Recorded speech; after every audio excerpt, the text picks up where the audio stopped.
Oh, did Sharon tell you Here that is my advertising audience. for helpers over at the Air Force Base? There we go. And there. Who doesn't love a beautiful summer day out with family? A day at the park, a day at the ballpark, a picnic with the family, an outdoor concert. All of those are wonderful occasions. Everybody loves to spend time with their friends, with their loved ones. But what do you do when that day is marred by secondhand smoke wafting through the air that you breathe? Yuck. You might be allergic to smoke. It may cause an allergic reaction. You might have asthma. It might induce an asthma attack. But those are not the only health risks involved in being exposed to secondhand smoke. There are many more health risks involved. So what do you do? Do you leave? Does the smoker have the right to make it impossible for you to enjoy the things that he or she is enjoying freely? Or do you stay? Do you risk not only your own health, but the health of your family, your friends, your loved ones, whoever has accompanied you for this day out?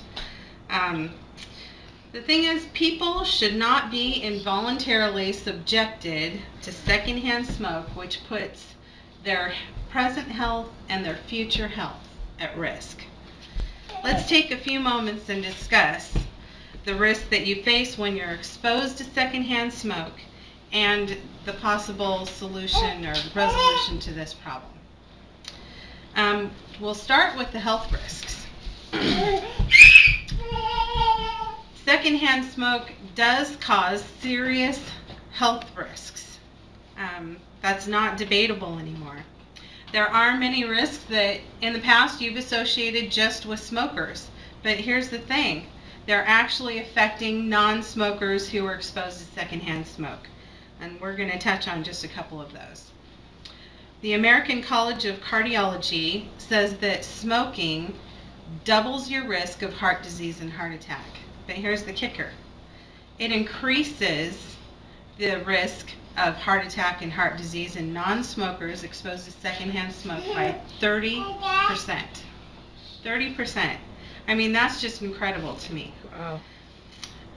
The American Cancer Society shows that secondhand smoke is responsible for 3,400 lung cancer-related deaths in non-smokers. And each year. They're also reporting that it is causing reduced lung function, chest discomfort, coughing, and mucus buildup in non-smokers who are exposed to secondhand smoke. I mean, just think of that. You've always thought of these things in relation to people who smoke, but now it's being proven that it's affecting people who do not smoke. So now that we've covered some of the things that we've commonly associated with smoking, let's take a look at some things that not only do you not associate with secondhand smoke, but you probably haven't associated with smoking at all. The following statistics I'm going to give you do come from the American Cancer Society on their website, cancer.org.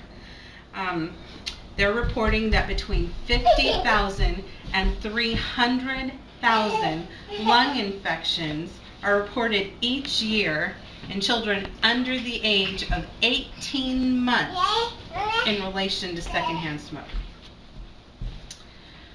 They're reporting that over 750,000 middle ear infections are reported each year in children in relation to secondhand smoke exposure. They're also reporting that there's an increased risk of low birth weight babies where the pregnant mothers have been exposed to secondhand smoke. I mean, that's just incredible. There is even a link between breast cancer and the exposure to secondhand smoke. That's being studied and debated right now. And then the British Medical Journal has published a study by a panel of doctors that said smoking, secondhand smoke, is in direct result to hearing loss. While smokers are at a much higher risk of hearing loss, people who are exposed to secondhand smoke 1 in 10 are reported to have hearing loss in middle frequencies, and 1 in 4 have hearing loss in high frequencies. I mean, just let that settle in a moment. Hearing loss. It's not that, people that are out there smoking are being loud. This is the direct result to compromised air. So now that we've discussed the detrimental consequences to secondhand smoke, the question remains, what do we do about it? Well, there's only one responsible solution. We have to have bans on public smoking imposed in our society today. Bans should be placed on public indoor areas. That much is a given. You need to be able to go to work. You need to be able to go to the bank, do your shopping, and have recreation time with your friends and family in a smoke-free environment. You're entitled to that. You shouldn't have to risk your health to go out and have fun with your family or do the necessary shopping or earn a living.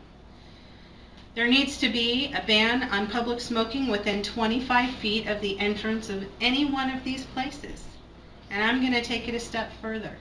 The parking lots associated with such buildings need to be smoke-free. You should be able to get from your car to your place of business, or from your car to do your shopping, and do that in a smoke-free environment. You should be able to take your children out of the car and get to where you need to go and not be risking their health due to the results of secondhand smoke inhalation. And we need to have a ban on smoking in public outdoor areas. Included in this, I'm going to say public beaches, parks, amusement parks, places that you go to enjoy with your family. You need to be able to do that smoke-free. Ski resorts, amphitheaters, all of these should be smoke-free areas. So take a moment and let that sink in. The many health risks that are involved in secondhand smoke today, we've covered just a handful of those. But keep in mind that more issues, more disease in relation to secondhand smoke are being uncovered every single day. According to the article on secondhand smoke by the American Cancer Society, there are no safe levels of exposure to secondhand smoke. No safe levels. That means nothing. The Associated Press reports that secondhand smoke exposure can work on your arteries so fast that just a brief pass through someone else's smoke puts you at a high risk of heart disease. So again, the only responsible resolution is a ban on public smoking. Now you may wonder, is imposing a ban on public smoking in an outdoor area taking things just a little too far? And I'm going to say no. No, it's not. Today I'm wearing a pearl white awareness ribbon for lung cancer in non-smokers. I do this in remembrance of a friend of mine. She died just 3 years ago from lung cancer. She had never smoked a day in her life. I remember the shock of hearing lung cancer. I couldn't believe it. I remember thinking, this is so unfair. How could this happen to her? She's done everything that she knows to take care of herself, and she's dying of lung cancer. It was a tragic event. After experiencing that, I can tell you there are no arguments for the rights of smokers that can justify the risk to the health of your loved one. So today I'm going to urge you, become part of the process to put smoking bans in place. Attend your city council meetings. Help define county ordinances. Talk to your neighbors. Talk to the people around you. Get them involved. You know, a couple of years ago, I was talking to my neighbor about some issues in our neighborhood. I never knew it before. He was a city councilman. He got in there. He helped with the problem. He got us heard. It's really not that hard to be heard, not like you think. You talk to your neighbors. They're going to help you get the ball rolling. They're going to join in on your campaign. It's not as difficult as you think. But you know, most of all, I'm going to encourage you to vote. When these proposals come up to ban public smoking, the smoking population is going to be there. They're going to cast their ballots. I urge you, be there to cast yours. Thank you.